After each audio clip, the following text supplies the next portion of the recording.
President Trump has widened the global trade war he started. He's announced a 25% tariff on all cars imported into the United States from the 2nd of April. And what we're going to be doing is a 25% tariff on all cars that are not made in the United States. If they're made in the United States, there's absolutely no tariff. Since inception, I really wanted to focus on American manufacturers. So about 95% of our supplier pool is domestic, or so we thought. We're discovering that's not exactly true, meaning many of our suppliers, the key components or elements of their products that we need are imported mostly from Asia. Big three are navigating a new era as they deal with the impact of President Trump's tariffs. Now, General Motors and Stellantis are already feeling the impacts, and now we're waiting to hear from Ford.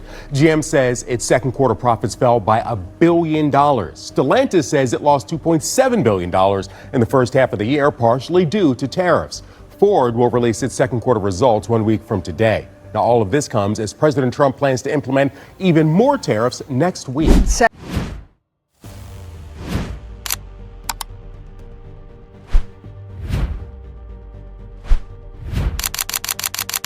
Detroit, the beating heart of America's auto industry, now looks more like a graveyard of shuttered plants and broken promises. The lights are going out in factories that once built the machines defining American power. And the cause? A single stroke of Trump's tariff pen.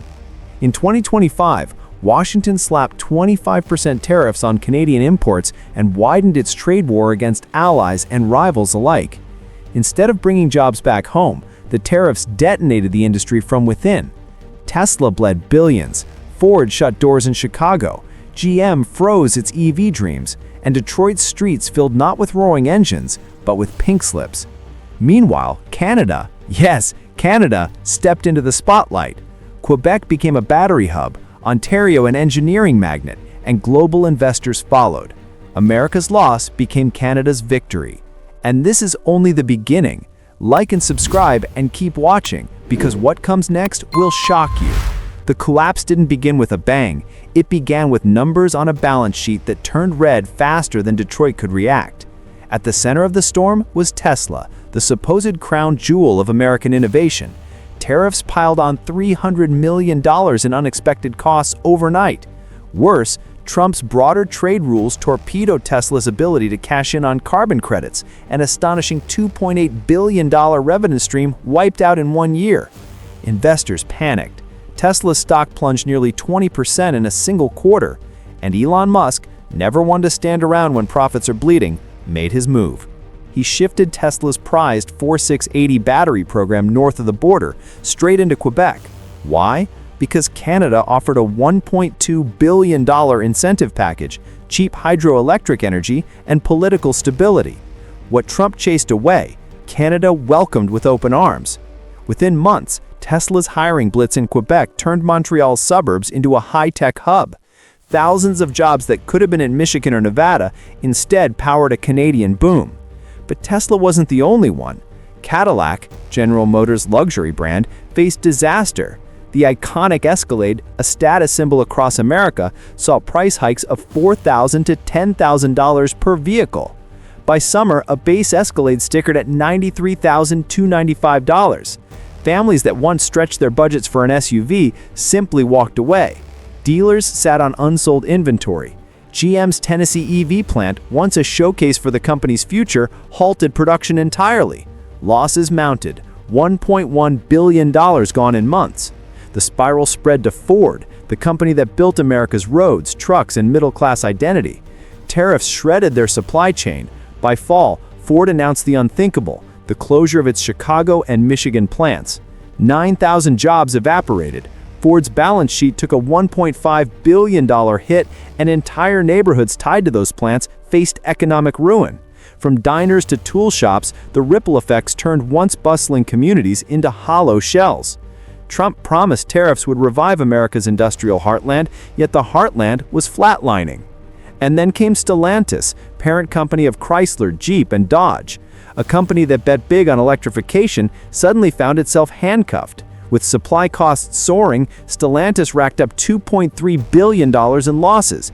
They slashed 900 jobs, froze production lines, and mothballed key projects. Factories that once thundered with engines now sat silent, echoing with the sound of abandonment. All of this was more than just corporate pain. It was a social earthquake. In towns across Illinois and Michigan, factory workers watched livelihoods vanish in real time. Unemployment doubled. Mortgage payments slipped into delinquency. Shops boarded up. These weren't just job losses, they were the creation of economic dead zones, areas stripped of opportunity overnight. Meanwhile, across the border, the exact opposite was happening. Quebec positioned itself as North America's battery capital, pulling Tesla's program into its orbit. Ontario pitched its universities and engineering schools as talent pipelines, and it worked. Japanese and European automakers, once burned by Trump's tariffs, began scouting Canadian soil for their next projects. Canada wasn't just benefiting, it was winning big. And here lies the brutal irony. Trump's tariffs were sold as America first, but the outcome was America last. The U.S. auto industry bled out while Canada cashed in. Detroit's skyline dimmed, while Montreal and Toronto lit up with new investment. But that wasn't the whole story. Because as the American giants reeled, others quietly prepared their own escape routes. GM and Nissan were already plotting moves to Mexico and Asia, steps that would deepen America's pain even further. And what happened next would shock everyone. When the first wave of losses hit, many thought it couldn't get worse. But then came General Motors and Nissan, and the story grew darker. GM, already bleeding from Cadillac's collapse, faced another staggering blow: $1.1 billion in tariff-related losses. Their solution wasn't to fight the tariffs, it was to escape them. The Silverado, America's workhorse truck, and the Chevy Blazer, once proudly assembled in the US, were shifted to Mexico and South Korea. Why? Because labor was up to 70% cheaper, and supply chains flowed without Trump's tariff walls blocking every park. That decision gutted U.S. towns. Factories that once roared with production were stripped bare, left as hollow shells of steel and concrete. The move may have saved GM's profits, but it cost thousands of American workers their livelihoods. Nissan followed the same playbook. The Japanese giant slashed 20% of its U.S. capacity. That's 25,000 jobs wiped out. Whole sections of the Midwest were hit like a hammer. Families that had survived recessions and automation now faced the one thing they couldn't withstand: political decisions that forced their jobs offshore. Then came Hyundai's double squeeze. The South Korean automaker took a brutal 20% profit hit, forcing price hikes of $3,000 to $6,000 per vehicle. Sales plunged. As if that wasn't enough, a high-profile raid on Hyundai's Georgia plant detained 475 workers, sending shockwaves through the state. With American operations under siege, Hyundai accelerated its shift to Vietnam and India, markets that welcomed them with cheaper costs and none of Trump's tariff baggage. By now, the auto industry wasn't just limping, it was collapsing in real time. For ordinary Americans, the fallout was unavoidable. Vehicle prices surged by $3,000 to $10,000 across the board. That shiny new pickup or family SUV suddenly became unreachable for millions. Auto sales plummeted to 15 million units, the lowest in years. The economic damage rippled outward. Analysts estimated America's output shrank by $45 to $75 billion in a single year. Inflation ticked up by 1.3%, a quiet but punishing increase that hit wallets at the grocery store and the gas pump. For the Midwest, the impact was devastating. Once proud industrial corridors in Michigan, Ohio, and Illinois transformed into what economists grimly called economic dead zones. But while America drowned in losses, Canada was thriving. Quebec's Tesla battery hub became the crown jewel of North America's green transition. Ontario's universities funneled engineers straight into new auto projects, attracting Japanese and European companies desperate for stable ground. Billions in foreign investment poured in. Canada wasn't just stealing jobs, it was seizing the future. From clean energy to advanced manufacturing, Ottawa positioned itself as the antidote to Trump's chaos.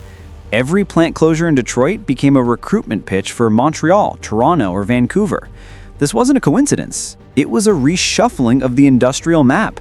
Trump's tariffs, meant to defend American workers, backfired so violently that they handed Canada the competitive edge it had dreamed of for decades. And here's the haunting question: is this permanent? Once a company builds billion-dollar battery plants in Quebec or shifts assembly lines to Mexico, do they ever come back? History says no. supply chains don't return, investments don't reverse, and workers left behind in the US aren't just unemployed, they're abandoned. What began as tariffs meant to protect America has instead hollowed it out. The Midwest is bleeding jobs, consumers are drowning in higher prices, the auto giants are gone, and Canada has risen from America's mistakes like a steel and lithium phoenix. But the story isn't finished, because the question hanging over Detroit, Washington, and Ottawa is simple. Did these tariffs mark the end of America's auto dominance and the start of a new industrial era led by Canada?